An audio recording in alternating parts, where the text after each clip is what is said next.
Hello everyone. मैं आपके अपने यूट्यूब चैनल जेक गाइड में तहे दिल से स्वागत करता हूं।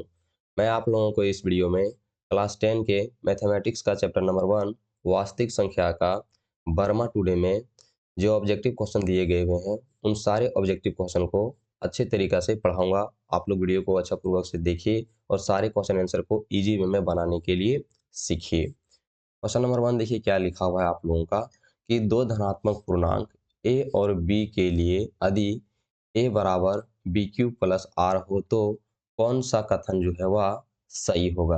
तो आप लोग यहाँ पर ध्यान दीजिएगा, मैंने बहुत सारा चीज लिख दिया हुआ हूँ, आप लोग स्क्रीनशॉट करके इसे रख लीजिएगा, अपना कॉपी में भी नोट डाउन जरूर कर लीजिएगा।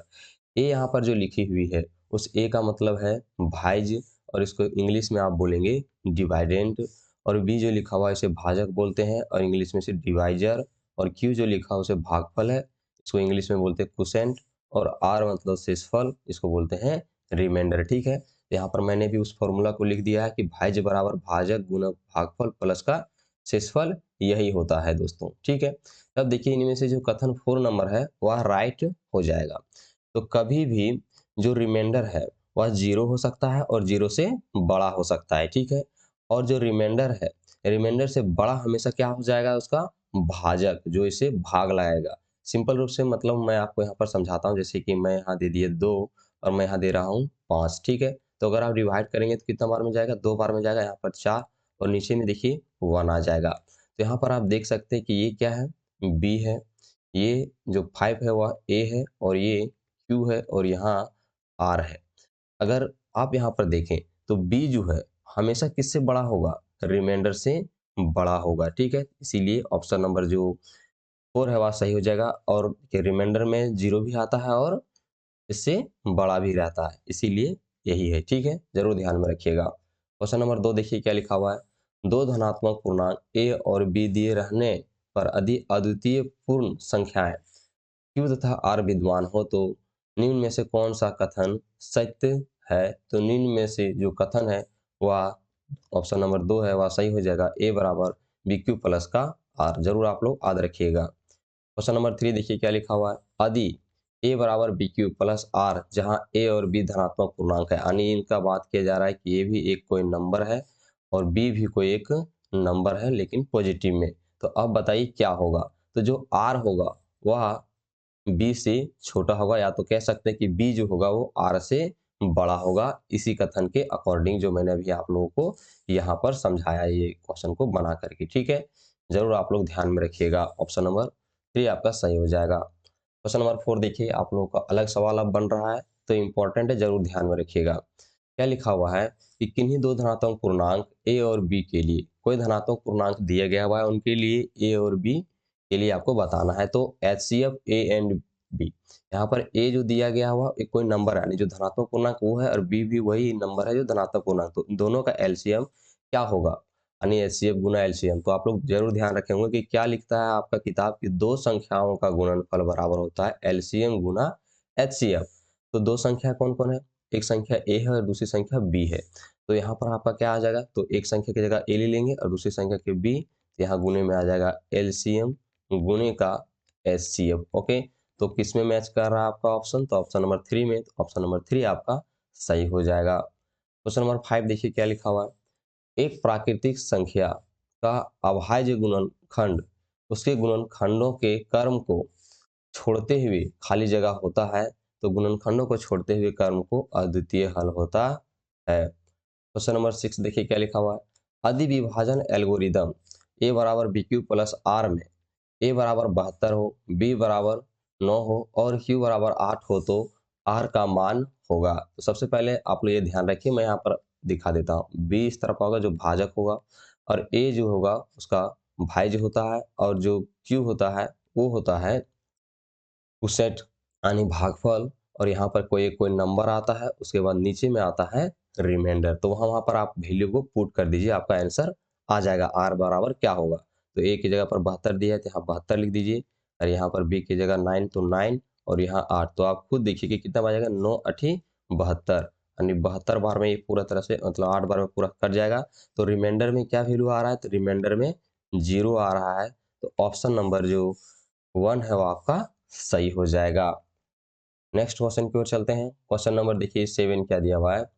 अधिविभाजन एल्गोरिदम a बराबर बी क्यू प्लस आर में a बराबर 73, b बराबर 9 और q बराबर 8 हो तो r का मान होगा। बस उसी तरह से आपको प्रयोग करना है जिस प्रकार से भी मैंने आप लोगों को क्वेश्चन में बताया था। तो a बराबर 73 बोला है तो 73 बीच में रखेंगे यानी भाज्य में रखेंगे, और b बराबर 9 दिया है तो यानी इसे भाजक में रखेंगे तो यहाँ 9, और यहाँ q बराबर यहाँ 8 दिया हुआ है। तो देखिए 9 8 72, अब घटा देंगे तो कितना बचेगा, 1 बच जाएगा। तो यहाँ जो संख्या रहती है वो रिमाइंडर के बराबर होती है, तो रिमाइंडर बराबर आपका आ गया 2। ओके, ध्यान रखिएगा। क्वेश्चन नंबर 8 भी देखिए उसी प्रकार से आप लोग जरूर बना लीजिएगा।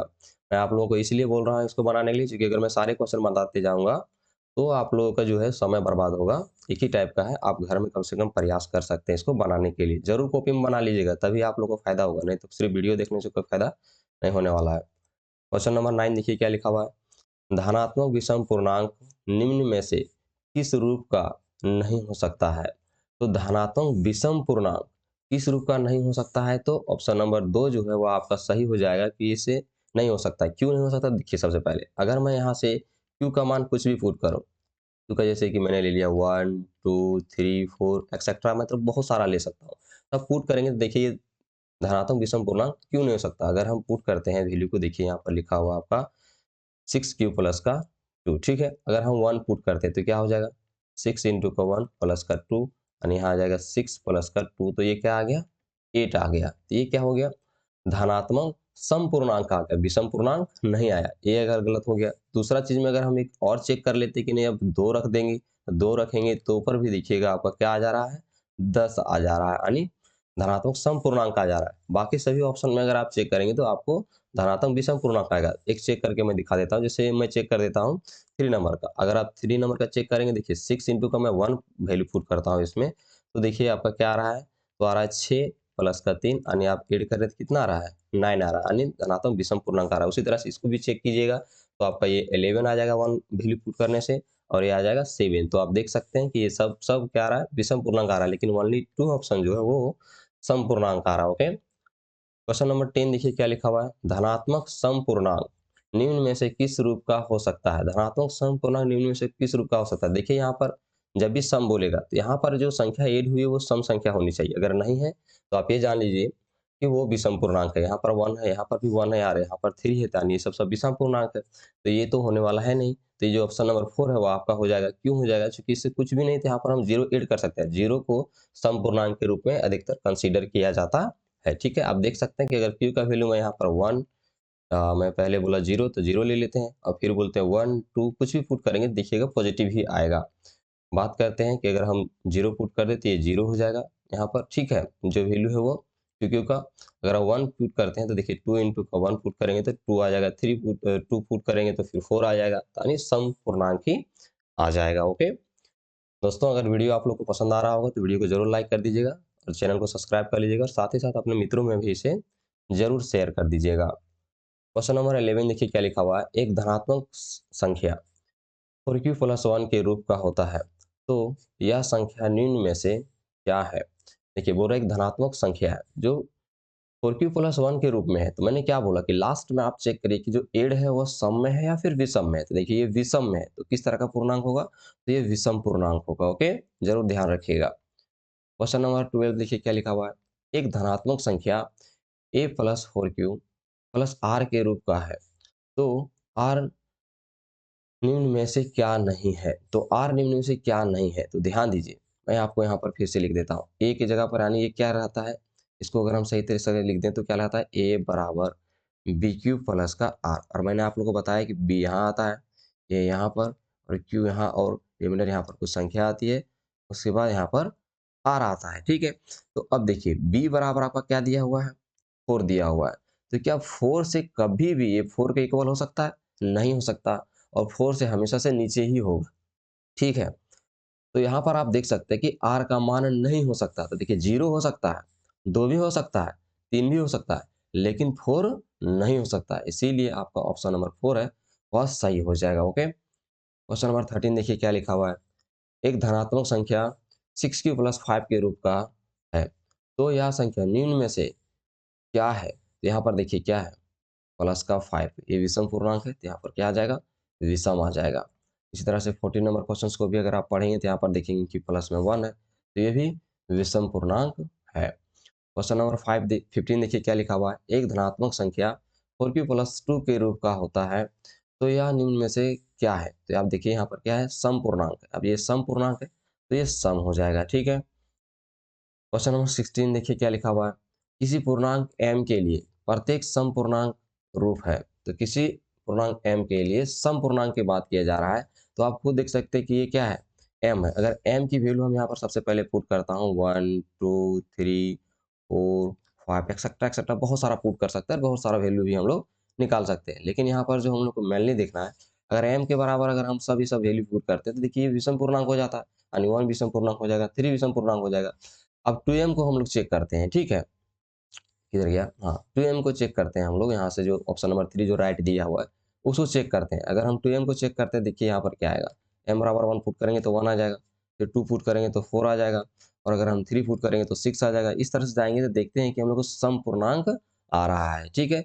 जरूर आप लोग इस तरह से वैल्यू घर में भी पुट करेंगे ताकि आप लोग का नॉलेज अच्छा तरीके से ज्ञान हो, और एग्जामिनेशन में जब इस तरह का क्वेश्चन मिले तब आसानी से उसे टिक कर पाए उस तरह के ऑप्शन को, ओके। क्वेश्चन नंबर 17 देखिए क्या लिखा हुआ है, किसी पूर्णांक m के लिए प्रत्येक विषम संख्या का रूप है। प्रत्येक विषम संख्या का रूप, मैंने आपको पहले ही बोला विषम संख्या का जैसे बोलेगा तो यहाँ पर आप देख सकते हैं कि प्लस में क्या दिया हुआ है, 1 दिया, तो विषम पूर्णांक है, इसलिए ऑप्शन नंबर 4 आपका सही हो जाएगा। अब यहाँ पर मत आइएगा क्योंकि यहाँ पर इसमें ये 1 ही है, यहाँ समझे ना, इसको चेंज कुछ नहीं कर सकता, इधर 2m चाहिए, 3m चाहिए, 4m चाहिए, सब चीज कुछ रहेगा तभी बदला जा सकता है, नहीं तो फिर नहीं बदला जा सकता, ठीक है। क्वेश्चन नंबर 18 देखिए क्या लिखा हुआ है, और निम्न में 140 का अभाज्य गुणनखंड के गुणनफल कौन है। ठीक है, तो 140 का आपको अभाज्य गुणनखंड करना है, और सभी का अभाज्य गुणनखंड करने के लिए आप लोग सीखिए, क्योंकि ये जो क्वेश्चन यहाँ से जो है आपका दिया हुआ है बहुत ही इंपॉर्टेंट है। ये अक्सर एग्जाम में आपका क्या करता है, आ जाया करता है, तो जरूर आप लोग इसको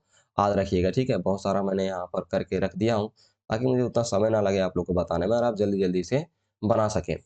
140 का अगर हम बात करते हैं क्वेश्चन नंबर 18 का, तो अभाज्य गुणनखंड करने के लिए आप यहाँ पर सीखिए। अगर डिविजिबिलिटी रूल आपको पता नहीं होगा तो आप उसे जरूर सीख लीजिएगा, नहीं तो कमेंट कीजिएगा तो सिखा देंगे, ठीक है।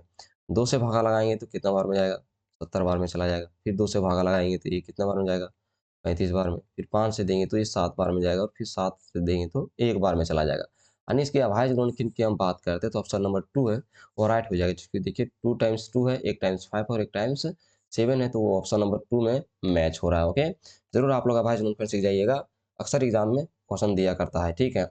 156 की अगर हम बात करते हैं, इसका भी अभाज्य गुणनखंड करने के लिए मैं बता देता हूँ, आप लोग सीख लीजिएगा। चला जाएगा ये 3 से जाएगा तो ये 5 टाइम्स में जाएगा और 2 टाइम्स में जाएगा। आप यहाँ से देख सकते हैं कि इसे 13 बार में देंगे तो यहाँ पर कितना बार में जाएगा, 4 बार में चला जाएगा, फिर 2 बार में, और फिर 2 बार में। यानी आप कह सकते हैं कि 156 का जो अभाज्य गुणनखंड है वह 2 गुने 2 गुने 3 गुने का 13 है, ठीक है। तो किसमें मैच कर रहा है, तो ऑप्शन नंबर 2 में।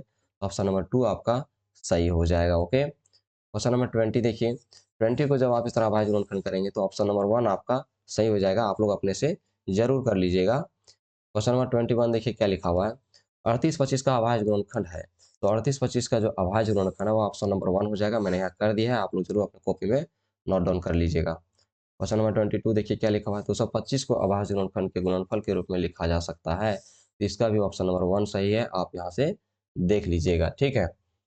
अब देखते हैं क्वेश्चन नंबर 23 कुछ अलग है तो मैं बता देता हूँ। अभाज्य गुणनखंड 2 गुना 2 गुना 2 गुना 2 गुना 3 का मान है, तो सबको गुना कीजिए, ये गुना करेंगे तो कितना हो जाएगा 4, इधर गुना करेंगे तो आ जाएगा 6 और 1 3, अब गुना कर देंगे तो ये कितना हो जाएगा, 6 चौके यहाँ पर आ जाएगा 24, और गुने का 3, तो 24 तिया 72, ठीक है। तो ऑप्शन नंबर 2 जो है वो आपका सही हो जाएगा, ओके। आगे चलते हैं क्वेश्चन में। क्वेश्चन नंबर 24 देखिए क्या लिखा हुआ है कि अभाज्य गुणनखंड इतना इतना दिया हुआ था, इसके साथ पहले इसको गुना करो तो कितना हो जाएगा 10 हो जाएगा, और ये सब इधर 12 हो जाएगा, यानी 10 गुना 12 बराबर 120, तो ऑप्शन नंबर जो 3 वो आपका सही हो जाएगा। क्वेश्चन नंबर 25 में देखिए तो 3 आपका सही आंसर हो जाएगा, इस सबको मल्टीप्लाई कर दीजिएगा, सबका आपका आंसर आ जाएगा, ओके। अगला क्वेश्चन चलते हैं, क्वेश्चन नंबर 26। ये क्वेश्चन कुछ ज़्यादा इंपॉर्टेंट है, मेरे हिसाब से आपको इस सब क्वेश्चन को देखना चाहिए, ठीक है। मैंने यहाँ पर एक तरीका बता दिया हुआ हूँ, आप इस तरीके को ध्यान रख लीजिएगा। 96 का जो अभाज्य गुणनखंड है और 2 गुने 2 गुने 2 गुने 2 गुना 2 गुना 3 होता है, ठीक है। कैसे होता है वो भी मैं यहाँ पर करके दिखा देता हूँ और इसका बता देता हूँ कि कैसे इसका आंसर निकाला जा सकता है। तो यहाँ पर ध्यान दीजिए, कितने में जा रहेगा, हाँ 4 बार में, यहाँ पर 8 बार में, फिर यहाँ पर 2 4 भागा लगाइए 1 2 2 से 6, ये 2 से देंगे तो ये 3 टाइम्स में। आप देख सकते हैं कि कितने बार जाएगा। तो आपका 1 2 3 4 5 यानी 2 कितने बार गया हुआ है, तो 5 बार। तो इसके पावर में कितना देना, 5 देना है और गुना में 3 आएगा, ठीक है। सॉरी 4 बार में जा रहा है या 5 बार में जाना है, 48 1 2 3 4 5, ठीक है। 5 बार जा रहा है तो आपका जो दू का अधिकतम घात है, तो दू का जो अधिकतम घात होगा वो 5 हो जाएगा। ऑप्शन नंबर 4 आपका सही हो जाएगा, ठीक है। आप लोग जरूर ध्यान में रखिएगा। अगला क्वेश्चन चलते हैं 27 नंबर। 120 का जो 2 का घात x जो लिखा हुआ है का गुना का 3 का पावर 1 का गुना 5 का पावर 1 को x का मान है। तो यहाँ पर इसका x का क्या मान होगा ये आपको बताना है। तो ध्यान रखिए कि 120, मैं एक तरीका बताता हूँ, 2 तरीका इसका बताऊंगा, ठीक है। एक तरीका तो ये है, इस तरह से आप कर लीजिएगा अभाज्य गुणनखंड, उसमें 2 कितने बार है वो आपका वैल्यू दे दीजिएगा। एक तरीका और बता देता हूँ जैसे आप लोगों को सुदृढ़ता हो बनाने के लिए। यहाँ पर देखिए क्या आ जाएगा, 2 के पावर x गुणे में आपका क्या दिया हुआ है, 3 गुणे का 5 दिया हुआ है, ठीक है।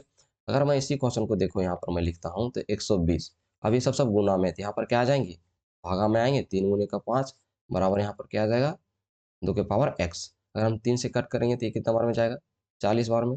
अगर 5 से कट करेंगे तो ये कितने बार में, 8 बार में चला जाएगा। तो यहाँ पर आ गया 8 बराबर का 2 के पावर x। अब बताइए 8 जो है इसका पावर 2 का कितना होगा, तो 3 हो जाएगा, बराबर का 2x। तो बेस और बेस मैच करके तो पावर आपस में क्या हो जाएंगे, बराबर। तो x बराबर तुम्हारा क्या आ जाएगा, 3 आ जाएगा। तो ऑप्शन नंबर जो है आपका 3 सही हो जाएगा। एक तरीका आप लोगों को कौन सा है, ए अभाज्य गुणनखंड करने के तरीका है एक, ठीक है। तो अभाज्य गुणनखंड करने से भी आप इसे निकाल सकते हैं। दूसरा तरीका मैंने एक यहाँ पर बता दिया हुआ हूँ, तो आप लोग जरूर इन दोनों तरीकों को बनाने के लिए सीख जाइएगा। उसी प्रकार से 140 का दिया हुआ है, जगह कम है तो थोड़ा सा आप अपने से बना लीजिएगा। तो ऑप्शन नंबर 2 आप इसे सही करेंगे, ठीक है। क्वेश्चन नंबर 29 में भी आप देखेंगे तो ऑप्शन नंबर 3 जो आपका सही हो जाएगा, 2 होगा इसका अधिकतम घात, ठीक है। क्वेश्चन नंबर 13, 96 और 404 का एचसीएफ है। तो इसका एचसीएफ निकालने का एक ही तरीका है, सॉरी एक तरीका नहीं, बहुत तरीके हैं इसके निकालने के, मैक्सिमम 2 तरीका भी हम लोग सीखते हैं। तो आप यहाँ पर देखिए, एक तरीका तो ये हो गया, अभाज्य गुणनखंड करेंगे 96 का, आपका ये चीज़ आ जाएगा। फिर 404 का अगर करेंगे तो अब एचसीएफ निकालना है। एचसीएफ में कॉमन को देखा जाता है, कितने कॉमन है। यहाँ पर देखिए कि बहुत सारे 2 हैं, लेकिन इसमें सिंपल 2 ही 2 हैं, तो 2 ही 2 इसका बाहर निकलेगा। तो एचसीएफ में क्या निकल के आएगा, 2 गुने का 2 करेंगे तो 4 आ जाएगा। तो इसका 4 क्या हो गया, एचसीएफ आ गया। एक तरीका और अभी आप लोगों को सिखाते हैं एचसीएफ निकालने का। देखिए क्या लिखा है, 26 और 91 का एचसीएफ ज्ञात कीजिए, भाग विधि। तो 26 से अब हम यहाँ पर 91 को भाग लगाएंगे तो कितने बार में चला जाएगा, ये 3 बार में चला जाएगा, 78। अब यहाँ पर हम इसे घटाएंगे तो कितना बार हो जाएगा, 13, 26, तो कितना बार में चला जाएगा, 2 बार में ये चला जाएगा, तो कट गया। तो अब देखिए एचसीएफ क्या होती है, यहाँ वाली संख्या होती है। तो एचसीएफ इसका क्या निकल के आ गया, एचसीएफ आ गया 13। तो ऑप्शन नंबर जो 2 है वो आपका सही हो जाएगा। बाकी जितने भी क्वेश्चन दिए हुए हैं, मैं समय ना बर्बाद करने के लिए या तो फिर कह सकता हूँ वीडियो ना लंबा करने के लिए सभी क्वेश्चन नहीं बताने वाला हूँ। आप लोग खुद भी मेहनत कीजिए, तभी आप लोग का अच्छा नंबर आएगा। तो आप लोग जरूर देख लीजिएगा, एक मेथड मैंने यहाँ बता दिया, दूसरा मेथड मैंने यहाँ पर बता दिया। इन दोनों मेथड से आप लोग ये जो क्वेश्चंस दिए हुए हैं 32, 33 और 34, 35, ये सब क्वेश्चन आप लोग अपने से जरूर बना लीजिएगा, ठीक है। 36 भी उसी तरह से दिया हुआ है। अब एक क्वेश्चन और चलते हैं आपका 37 जो एलसीएम निकालने के लिए दिया हुआ है, वो मैं बता देता हूँ। अब दिया हुआ 26 का आप क्या करें, अभाज्य गुणनखंड निकाल लें।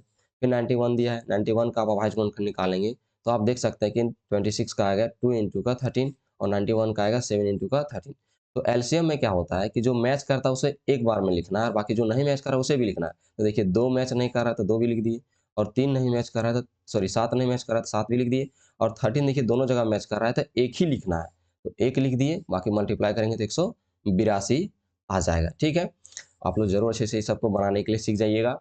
अब देखते हैं 38 नंबर क्वेश्चन क्या दिया हुआ है कि 6 और 20, ठीक है, इनका एलसीएम निकालिए। तो अगर ये मेथड आपको समझ में नहीं आ रहा होगा, क्योंकि एक मेथड ये भी है, दूसरा मेथड मैं अभी आपको बता देता हूँ कि आप यहाँ पर 20 लिख दीजिए अब इसका भाग विधि दोबारा ज्ञात कीजिए। तो ये दोनों जो है कितने के टेबल में भागा जाने वाले हैं, तो 2 के टेबल में जाने वाले हैं। तो यहाँ पर लिखेंगे 2 तिया 6, फिर यहाँ पर 10 बार में चला जाएगा। देखिए अब कोई भी कॉमन भागा इन लोग का है नहीं है, तो जो संख्याएं हैं उसको मल्टीप्लाई कर दीजिए। यानी अब 3 से जाएगा तो यहाँ पर 10 बचेगा, फिर यहाँ 10 से देंगे तो यहाँ पर 1 आ जाएगा। यानी क्या आ गया, 2 इंटू 3 इंटू का 10 मल्टीप्लाई कर देंगे तो कितना आ जाएगा, 60। 60 आपका राइट आंसर हो जाएगा, ऑप्शन नंबर 3। ओके, मैंने दोनों तरीका बता दिए, एक अभाज्य गुणनखंड करने का विधि। अभाज्य गुणनखंड विधि में क्या करेंगे, जो पहले मैच नहीं कर रहा उनको लिखना है, बाकी जो मैच कर रहा है उनको सिंगल लिखना है। ठीक है, जो मैच कर रहा है, जैसे 13 मैच कर रहा था, 13 सिर्फ एक ही लिखे, डबल नहीं लिख दिए। लेकिन अगर 2 और 7 यहाँ पर था तो मैच नहीं कर रहा था, उन दोनों को इसीलिए यहाँ पर लिख दिए, बाकी को मल्टीप्लाई कर देना, आपका आंसर आ जाएगा। बाकी एक और एलसीएम निकालने का तरीका है, वो है भाग विधि। भाग विधि भी मैंने यहाँ पर बता दिया। इन दोनों तरीका से जो भी क्वेश्चन आप लोग को यहाँ पर दिए हुए हैं, जैसे कि 39 हो गया, 40 हो गया, ये आप लोग जरूर बना लीजिएगा। अब देखते हैं 41 नंबर क्वेश्चन, बहुत ही इंपॉर्टेंट आपके एग्जामिनेशन के व्यू से, क्योंकि इस तरह का क्वेश्चन जो है 2-3 नंबर के भी दे देता है। ठीक है, यहाँ पर तो ऑब्जेक्टिव में दिख रहा है, लेकिन 2-3 नंबर के लिए भी बनाने दे देता है आपका बोर्ड एग्जाम में। देखिए क्या लिखा हुआ, HCF bracket 306 comma 657 is equal to 9 दिया है। तो एलसीएम 306 और 657 क्या होगा। तो 306 का आप सबसे पहले अभाज्य गुणनखंड करेंगे तो ये निकल करके आ जाएगा, 657 का अभाज्य गुणनखंड करेंगे तो निकल करके आ जाएगा। अब यहाँ ध्यान दीजिए, आपको एचसीएफ तो दे दिया गया हुआ है 9, लेकिन मैंने एचसीएफ भी यहाँ निकालने का तरीका बता दिया है कि जो कॉमन मैच कर रहा है उसे लिख दीजिए। देखिए यहाँ पर 3 2 टाइम्स है और यहाँ पर भी 3 2 टाइम्स है, यही मैच कर रहे हैं इसीलिए मैंने यहाँ लिख दिया, तो 9 आ गया। अब एलसीएम कैसे निकालना है, तो जो मैच कर रहा है उनको बाद में लिखेंगे, जो नहीं मैच कर रहा उनको लिखिए। देखिए 2 मैच नहीं कर रहा था 2 लिख दिए, 17 नहीं मैच कर रहा था 17 लिख दिए। अब यहाँ पर 73 मैच नहीं कर रहा था 73 लिख दिए। अब इनमें मैच जो कर रहा था, जो एचसीएफ आया था वो क्या आया था 3 इंटू 3, तो 3 इंटू 3 भी लिख दिए। बाकी सबको मल्टीप्लाई करेंगे तो आपका आ जाएगा 22 33 8। तो ऑप्शन नंबर 1 जो है आपका सही हो जाएगा। ठीक है, अभी मैं एक तरीका और बता देता हूँ, 50 क्या लिखा 42। इसी तरीका का एक तरीका ये है, मैंने आप 41 बताया, दूसरा तरीका आपको बता दूंगा 42 में। तो दोनों तरीका आप लोग घर में जरूर बनाने के लिए सीखिएगा। क्या लिखा हुआ देखिए, आपको एक संख्या दिया हुआ है क्या 26, दूसरा संख्या दिया हुआ है 91।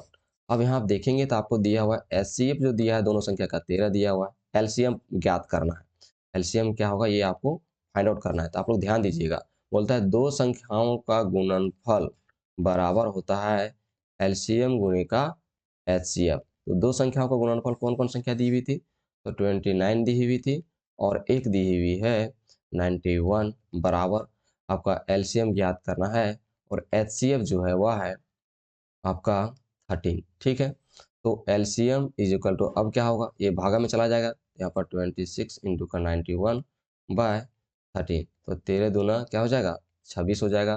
तो आप देख सकते हैं क्या आ गया, 2 इंटू का 91 गुना कर दीजिए तो यहाँ पर आ जाएगा 2 और 9 दूने का 18, तो 182। तो ऑप्शन नंबर 2 है आपका सही हो गया। ठीक है, अगर अभी तक आप लोग वीडियो को सब्सक्राइब मतलब वीडियो को लाइक नहीं किए होंगे तो कर दीजिएगा, साथ ही साथ चैनल को सब्सक्राइब भी कर दीजिएगा। ओके, क्वेश्चन नंबर 43 देखिए क्या लिखा हुआ है, आपको दे दिया गया कि एचसीएफ दे दिया है 2, एलसीएम आपको ज्ञात करना, तो जो मेथड मैंने अभी बताया आप लोग को उसी तरह से प्रयोग में लेकर के आना है और बनाना है। 44 देखिए क्या लिखा हुआ है कि 96 तथा 404 का महत्तम समावर्तक 4 दिया है। तो 96 तथा 404 का लघुत्तम समावर्तक क्या होगा, मैंने यहाँ बना दिया है, सेम मेथड था, सेम तरीके से समझना है। यहाँ पर मैंने लिख दिया, सिर्फ भागा करके मैं यहाँ पर बता देता हूँ कि कितना हो जाएगा। भागा लगाएंगे तो 101 से चला जाएगा, यानी 96 इंटू का 101 अगर मल्टीप्लाई करेंगे तो आपका आएगा 96 96। तो ऑप्शन नंबर 4 जो आपका सही हो जाएगा। ओके, स्क्रीन शॉट करके जरूर रख लीजिएगा ताकि आप अपना घर में अच्छे से इसको ट्राई कर सके बनाने के लिए, और जरूर बनाइएगा, सिर्फ वीडियो देख के नहीं रह जाइएगा, बनाइएगा तभी फायदा होगा। 45 देखिए क्या लिखा हुआ, यदि ए और बी अभाज्य संख्या है तो ए और बी का महत्तम समावर्तक है। तो ए और बी अगर अभाज्य संख्या है तो ए और बी का महत्तम समावर्तक हो जाएगा, क्या हो जाएगा 1। अब बोलिएगा ऐसा क्यों हुआ, तो ध्यान से सुनिए, अभाज्य संख्या क्या हो जाएगा, एक 1 फिर 3 फिर 5 फिर 7 फिर 9 नहीं होगा 11 होगा। तो आपका अभाज्य संख्या ये चीज हो गया। ठीक है, अब इनका आपको एचसीएफ निकालना है, मान के चलिए मैंने 3 और 5 का एचसीएफ निकाला, तो 3 और 5 का अगर आप एचसीएफ निकालेंगे तो 1 टाइम्स में जाएगा, फिर यहाँ 2 आ जाएगा, फिर 3, फिर कितना बार में जाएगा एक बार में जाएगा, तो यहाँ 2, फिर यहाँ 1, फिर यहाँ 2 और कितना बार में जाएगा 2 बार में। आप देख सकते हैं कि कोई भी अभाज्य संख्या का अगर एचसीएफ आपसे पूछे तो उसका हमेशा से आंसर 1 होता है। ये बात आप लोग जरूर याद रखिएगा। क्वेश्चन नंबर 46 देखिए क्या लिखा हुआ है। यदि ए और बी अभाज्य संख्या है तो ए और बी का लघुत्तम समापवर्तक है, तो हमेशा से इसका लघुत्तम समापवर्तक ए इंटू बी हो जाएगा। ठीक है, अब देख लीजिए एग्जाम्पल के थ्रू, यानी मैंने 3 और 5 का अगर लिया तो देख सकते हैं कि यहाँ पर 3 बार में एक बार में जाएगा और फिर यहाँ पर 5 बार में जाएगा। तो आप देख सकते हैं कि क्या आया, 3 इंटू का 5, यानी जो भी संख्या लेंगे उन दोनों का मल्टीपल। तो यहाँ दोनों संख्या क्या है, ए और बी था, इन दोनों को मल्टीप्लाई करेंगे तो क्या आएगा, ए इंटू का बी बराबर ए बी। ओके, जरूर ध्यान रखिएगा। क्वेश्चन नंबर 47 देखिए क्या लिखा हुआ है कि 130 और 420 का महत्तम समापवर्तक दे दिया, यानी इसका एचसीएफ दे दिया हुआ है। ठीक है, आपको 10 और 130 तथा 420 का लघुत्तम समावर्तक क्या होगा, तो मैंने यहाँ पर देखिए लिख दिया हुआ हूँ, एचसीएफ दिया हुआ है, एलसीएम आपको फाइंड आउट करने हैं। बाकी एलसीएम गुना एचसीएफ बराबर होता है दो संख्याओं का गुणनफल। तो यहाँ पर एलसीएम गुना एचसीएफ की जगह पर 10 दिया था तो 10 लिख दिए। पहली संख्या 130 है तो 130 और दूसरी संख्या 420 है तो 420। एलसीएम बराबर, ये गुना में था तो भागा में चला गया, यहाँ पर 0 से 0 कट गया। अब 130 को जब हम 42 से गुना करेंगे तो आपका आंसर आ जाएगा 5460। ठीक है, जरूर आप लोग घर में बना लीजिएगा। क्वेश्चन नंबर 48 देखिए, कुछ नया क्वेश्चन है और जो कि इम्पोर्टेंट भी है आपके एग्जामिनेशन की व्यू से, तो जरूर आप लोग इसको अच्छे तरीके से बनाने के लिए सीखेंगे और अच्छे तरीके से देखेंगे भी वीडियो को। क्या लिखा हुआ है कि यदि एचसीएफ ए, यानी एक पहला नंबर ए है और दूसरा नंबर 8 है, इन दोनों का जो एचसीएफ है वो 4 है और एलसीएम की बात करते 24 दे दिया है, तो बताइए कि ए का मान क्या होगा। तो हम जानते हैं कि जो दिया हुआ है कि फर्स्ट नंबर जो दिया हुआ ए दिया हुआ है, सेकेंड नंबर हमारा 8 दिया हुआ है। तो अब हम जानते हैं कि दो संख्याओं का गुणनफल बराबर एलसीएम गुने का एचसीएफ। तो पहली संख्या ए था, दूसरी संख्या हमारा 8 है, तो हमने यहाँ 8 लिख दिया। एलसीएम हमारा दिया हुआ है 24 और एचसीएफ दिया हुआ हमारा 4, तो लिख दिए। अब ए बराबर क्या होगा, ये गुना में तो भागा में चला जाएगा, तो 8 से जब भागा लगाएंगे तो 8 तिया 24 हो जाएगा। ठीक है, तो यहाँ पर क्या आएगा, ए बराबर 3 गुने का 4, तो 3 चौके 12। ओके, तो आपका 12 जिसमें होगा वो आपका राइट आंसर हो जाएगा। चलते हैं नेक्स्ट क्वेश्चन की ओर। क्वेश्चन नंबर देखिए आपका आया 49। 49 क्वेश्चन देखिए क्या लिखा हुआ है कि पाई है, तो पाई क्या है, तो पाई एक अपरिमेय संख्या है। ध्यान दीजिए, पाई की बात कर रहा है, अगर 22/7 की बात करेगा तो ये हो जाएगा परिमेय। ठीक है, ये परिमेय संख्या हो जाएगा। आप इस बात को जरूर ध्यान रखिएगा कि जब 22/7 की करा जाएगा तो परिमेय संख्या होगा, लेकिन अगर 3.14 की अगर बात करेगा तो वो जो संख्या होगी वह अपरिमेय संख्या हो जाएगी। इस बात को जरूर ध्यान रखिएगा। और पाई भी एक अपरिमेय संख्या है, ऐसा ही टिक करेंगे आप लोग। क्वेश्चन नंबर 50 देखिए क्या लिखा है, एक कौन सी संख्या है, तो एक एक इनमें से कोई नहीं है, ना ही अभाज्य है और ना ही भाज्य है और ना ही सभाज्य है। अब बोलिएगा अभाज्य तो है, तो यहाँ से अभाज्य संख्या तो 1 नहीं, 2 से शुरू होती है, 1 से नहीं, 2 से शुरू होती है, ये तो नहीं है। ठीक है, ये बात भी आप लोग ध्यान रखिएगा, तो कुछ भी नहीं है। ठीक है, क्वेश्चन नंबर 51 देखिए क्या लिखा हुआ है, रूट अंडर 2 है, कोई भी संख्या का रूट अंडर तुमको मिल जाए आप लोग को, मतलब तो अपरिमेय संख्या हो जाएगा। अब बोलिएगा अगर रूट अंडर 4 मिल जाए तो नहीं, रूट अंडर 4 मिलेगा तो इसका वैल्यू क्या आ जाएगा, 2 आ जाएगा, तो ये अपरिमेय संख्या ना होकर के परिमेय संख्या होगा। ये ध्यान रखना है कि वो स्क्वायर वाला अंदर में ना दे दे। ठीक है, अगर मान के चलिए फिर मैं एक एग्जाम्पल के लिए 36 दे देता हूँ, ये 6 हो जाएगा। अगर 9 दे दिया तो 3 हो जाएगा, तो ये अपरिमेय संख्या नहीं है। इनके अलावा यानी स्क्वायर के अलावा अगर कुछ भी दे दे तो वो सब अपरिमेय संख्या है। जैसे यहाँ पर रूट अंडर 3 दे दिया है तो यह अपरिमेय संख्या हो गया। यहाँ पर रूट अंडर 5 दे दिया है तो ये भी अपरिमेय संख्या हो गया। यहाँ पर भी देख सकते हैं रूट अंडर 3 दे दिया है तो ये भी अपरिमेय संख्या हो जाएगा। यहाँ पर भी रूट अंडर 3 दिख रहा है तो ये भी अपरिमेय संख्या हो जाएगा। यहाँ पर देखिए रूट अंडर 2 दिख रहा है तो ये भी अपरिमेय संख्या हो जाएगा। यानी बिना देखे आप इसको टिक कर सकते हैं। अगर रूट अंडर दिख गया बस अपरिमेय संख्या। अब देख सकते हैं रूट अंडर 5 है तो ये भी आपका अपरिमेय संख्या हो जाएगा। ओके, अब देखते हैं क्वेश्चन नंबर 58। 58 बहुत इंपॉर्टेंट है। इस तरह के सवाल जो है आपके एग्जाम में आ जाता है, यही क्वेश्चन अक्सर आता है। ठीक है, जरूर ध्यान दीजिएगा। क्या लिखा है, 17/8 का दशमलव प्रसार होगा, तो 17/8 का जो दशमलव प्रसार होगा वो क्या होगा, जब इन्हें आप भागा लगाएंगे तो जाएगा 2.125 जाएगा, यानी पूरी तरह से ये भागा लग जाएगा।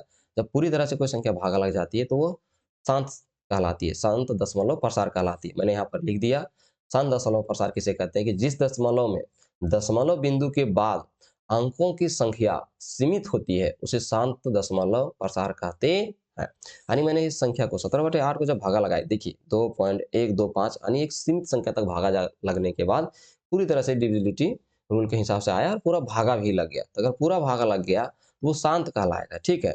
उसी तरह से यहाँ पर आप 59 में देखिएगा, जब आप इसे भागा लगाइएगा तो ये जाएगा 0.14 में, यानी पूरी तरह से ये भी भागा लग गया, तो ये शांत संख्या हो गया।